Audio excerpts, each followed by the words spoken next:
Welcome, Vault Dwellers, to part 2 of the Sunshine Tidings Co-op Settlement Tour, which is the Robosexual colony. I'm gonna do my best to pick up the pace in this episode a little bit because we have a lot of territory to cover. I'm gonna go ahead and get out of the power armor here because the heads-up display is annoying in a video. If you haven't seen part 1, then I encourage you to go back and watch it. We covered the basic concepts of what is a robosexual, which is a person that has an attraction to robots, and we covered that there are 2 subgroups, which are the benders and the amies. The benders wish that they could bend their identity and become actual robots themselves, and the amies are people that wish that they could have an amorous relationship with robots. And you can see that right now the settlement's pretty dark. We're going to turn on the lights for each building as we cover it. So the first one that we're going to talk about here is this warehouse. There's a sign out front letting everybody know that there are some free tools available. And on the inside here, you got the workbench and a door that I glitched in, along with that Pam poster and armor bench and iBot pod. But really, the kind of the most important thing here is the robot workbench itself. They will let anybody work at that workbench as long as they agree that if they're going to build a weapon, it needs to be something that's disabled until the person leaves the settlement. Going through this door here, I have put my clothing merchant into this building. This merchant primarily caters to amies, people that don't necessarily want to dress up as or be robots. There's a dressing room back here where if you don't like what you tried on, you can put it on the shelf there. And I wanted to mention here that I hadn't noticed it before, but that is a Brotherhood of Steel uniform, and when you pair it with a flight helmet, it sure does look like a G-suit, like a fighter pilot would wear. I thought it was kind of interesting. This person, she lives alone, and that is true for most amies in that they since they are attracted to robots, they don't necessarily want to live with other people. Up here, she's got a nice little balcony where she can sit and catch a breeze, but it's still nice and shaded. Put a little path over here for myself up onto the roof so I could turn the recruitment radio beacon on and off. Have this windmill here that powers it, and only this because I didn't want to go monkey with the rest of the power grid for the rest of the settlement. Let's go run back outside here and take a look at what that building looks like from the exterior. So I like the way the lights shine out through the windows, and you can see in there kind of almost like a shop window. Went ahead and put some supports for that path on the outside, and it overall kind of just gives a funky look to that structure. This is the first of the 6 cabins that we've got here, and it's hard to do much with these other than furnish them and decorate them.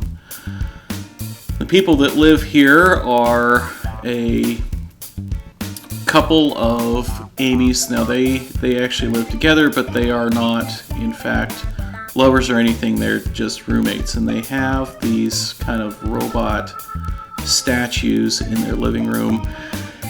It's not something that most people in this settlement really approve of.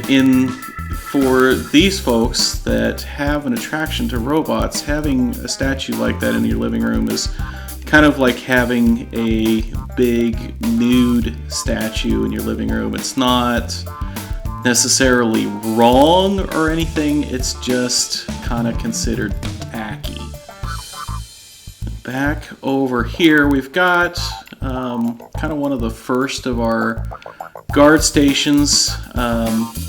All of the guard stations at this settlement have a missile launcher turret, a laser turret, a spotlight, and a siren, but I built each of them in a different way, mainly just because it felt weird, I guess, to have all the guard stations be completely uniform. Most of the guard stations do have a place where a guy can sit and have a rest and get out of the sun for a little bit. Let's go ahead and turn the light on for this building here. This here is one of the two junk shops. Most vendor types, I've got two of them in this settlement, one to cater to the Amies and one to cater to the Benders. And although this is not the most exciting building on the outside, I think it's fun on the inside. Welcome to Pastorama, which is one of our junk shops. It's owned by an old Bender ghoul who's not particularly afraid of getting more adventurous with his robot escapades, and so they do have some discrete fisting attachments here. Again, if you're not familiar with Fisto from Fallout New Vegas, go look that up in Wikipedia or something. You notice this blast radius poster here. If you pay close attention as we walk through the settlement, you will see that most people have either a new or used copy of blast radius in their homes. I was kind of thinking about, like, there's not a lot to do in the Wasteland, and thought, okay, so maybe everybody in town plays blast radius and they have, you know, kind of town-wide tournaments and house rules and variants and all that kind of stuff. The junk shop is decorated in a combination of usual stuff as well as do-it-yourself. Do-it-yourself is awesome, but it does take up a lot of the size bar, and when you glitch the size bar too many times, the game starts to crash. This closet back here just has a little bit more stuff in it. I don't necessarily decorate to the density that some builders do. For example, Phoenix did a cafeteria lately that just blew me away with the density of junk decoration that she did. But I personally find junk decoration incredibly tedious to do, and so I probably don't quite do it to the level that some of you might expect. But I am certainly glad for the do-it-yourself type stuff, which we can see here, that still adds some clutter and life to a settlement without taking a ton of time to do. Have a terminal here that we can use to control all the different things that are going on in the power grid. It's one of those blast radius games that I was talking about. The Benders have a tendency to have a more often live with someone else romantically, just because they while they are attracted to robots, they're also sometimes attracted to other Benders that are dressed as robots. Got another balcony here which has a nice view of the Wasteland, and I know some people don't like having wires going everywhere. Personally, I think it adds to the scrappy vibe of a settlement. So in a place like this where I want it to feel like It was built over time by residents of the Wasteland. Having all of those wires there is okay by me. Let's go back out of here and let's take a look at, let's take a look at this building, which actually already had the light on. I forgot to turn it off earlier, but this building, there's not actually a for sale sign, I don't think, but there are a couple of vendors that live here that are interested in moving to Diamond City, so they're putting their place up for sale. Looks like they got interrupted in the middle of dinner there. This bed arrangement is a couple of dressers spun around to make a headboard and some other single beds that are glitched together with rug glitches. We have one bed that I'm aware of in mods that's a double bed that is scrappy, and then everything else that's like a double bed or a queen bed it's a clean version that doesn't really look right for this settlement. I'm just gonna run down over here and mention that this building is kind of on the edge of the settlement, and since the ground falls away so steeply, it is kind of a stilt house, so it's a little boring to look at on the front, but on the back it looks kind of cool. If you pay attention, every residence will have some kind of cooking station or barbecue grill or something where a person could cook, just because not everyone can afford to eat out all the time. Got another outhouse here. This one doesn't have a ton of privacy to it, but it is tucked away in the corner. I imagine sitting in something that's leaning back like that might feel a little strange. Got another guard station here, and I tend not to have a lot of lights right next to guard stations because I feel like night vision might be something important, although having the spotlight there kind of ruins that whole thing. Again, it's 3 turret types and a siren at every guard station, and they're just all put together differently. Let's see here. Where do we want to go next? Actually, where we want to go next is the second of those shacks. And I'll point out this little thing right here. If you rug glitch the cooking stove out the side of your building, I think it ends up with kind of a cool little thing where all your exhaust is going outside your room instead of inside your room, and it adds some much needed detail to the outside of this shack. And like I said, you can't really do much with these, but I did put a little power armor garage over here. I think the real intense lighting of the spotlight there looks kind of neat, but if we turn a flashlight on, there's some machinery here that a guy could use to work on his armor. I like this little pedestal terminal type thing, like he's working on the firmware inside his suit. For some reason, I can't get the settlers here to wear power armor. Don't know why. I know that you have to have a fusion core installed, and there is. And the settlement needs to be under attack, and it has been. But for whatever reason, settlers just do not want to get into that power armor, which is too bad, because I think that this is a place where, aside from like a brotherhood settlement, having a lot of people running around in power armor would look kind of cool. Lighting in this cabin is real subdued. They almost have like a nautical theme going, and I do think that maybe the blue light was a little too intense. Now that I look at it, you can't hardly see anything inside here without turning on your flashlight. But got another queen size bed that this one uses a couch, as a headboard here, along with some food and supplies.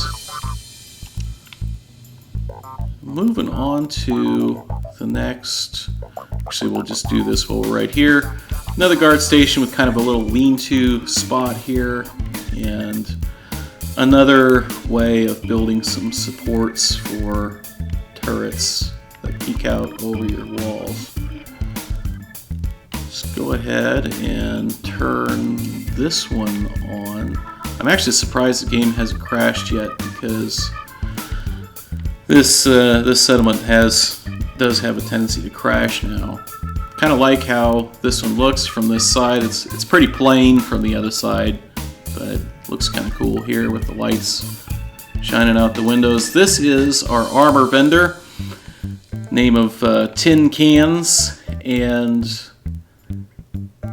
the vendor here does have some kind of pre-made pieces of robot armor and costumes, but really, for the folks around here, one of the things that the vendor community kind of does is it's almost a point of pride to make your own robot suit.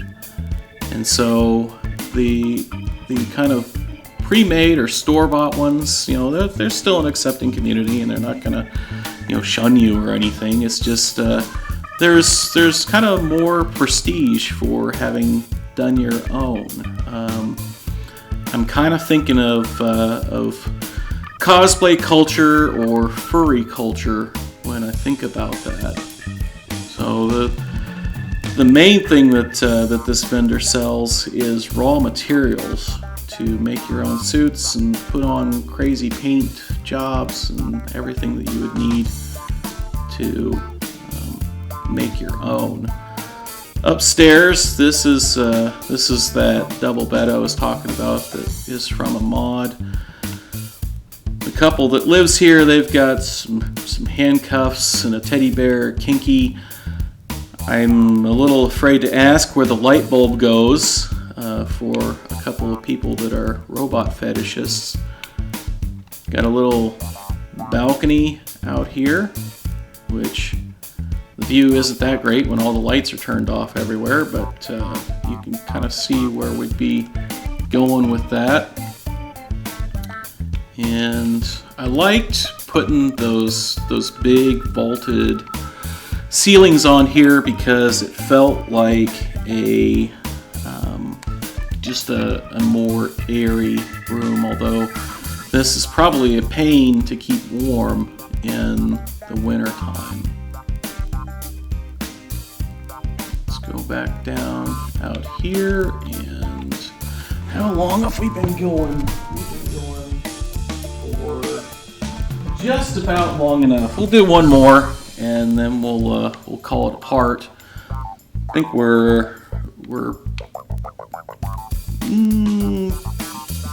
might do two more to try and get close to halfway done.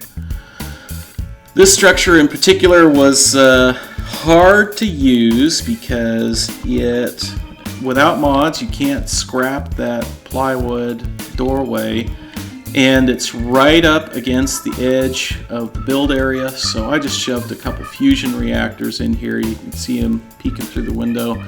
Probably nobody wants to go in there other than a ghoul, because there's probably going to be a little bit of radiation associated with those. Quick note, this switch is a master switch for the whole settlement. If I throw this, all the turrets, lights, spotlights, everything turns off. And it's a handy little convenience because those spotlights tend to glitch, and then to make them work again, you can go and pick them up in the build mode and then place them back down. But then you have to select the wire because the wire will glitch, or you can just turn them off and turn them back on, and they will start to work again. We've got another little outhouse here, and let's go ahead and turn this one on. We've got a mechanic on duty in this particular building. This is a all concrete structure that I built right after, what was it Wasteland workshop that we got concrete with? And it is the Scrub-a-Bud robot wash. I was thinking about how there was an episode that started off where Bender went through a robot wash, and then of course as soon as he came out it started to rain. So if you pay the owner a few caps, she'll start the pump up here and water will pour down. You can use some soap and a bucket and the brush to kind of clean your robot up, and after you're done, you've got a little oil can there to lubricate the joints. She is a mechanic, and so if that particular robot can't make it up the stairs, they can ring the bell to try and get some assistance. Just a little entrance area here, a static terminal up here. This is kind of a technological paradise, all kinds of little widgets and gadgets to use in repairing robots. This particular individual is an Amy. This is the Amy general trader, and the main thing here really is the robot workbench where she can perform repairs. She did salvage a couple of RoboBrains, was not able to give them legs, but has got them working on some computer terminals there doing some kind of task. I liked how easily the concrete walls stacked, and I liked putting those pillars in so that there weren't just a completely flat wall, and obviously I've gone in now that mods are available to add some extra dimension to that one.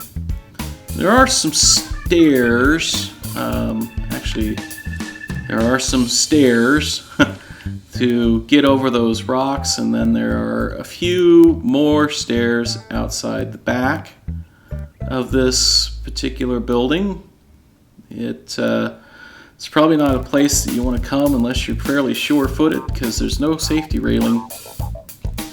It's one of the higher places in the settlement where you can get an overview of it.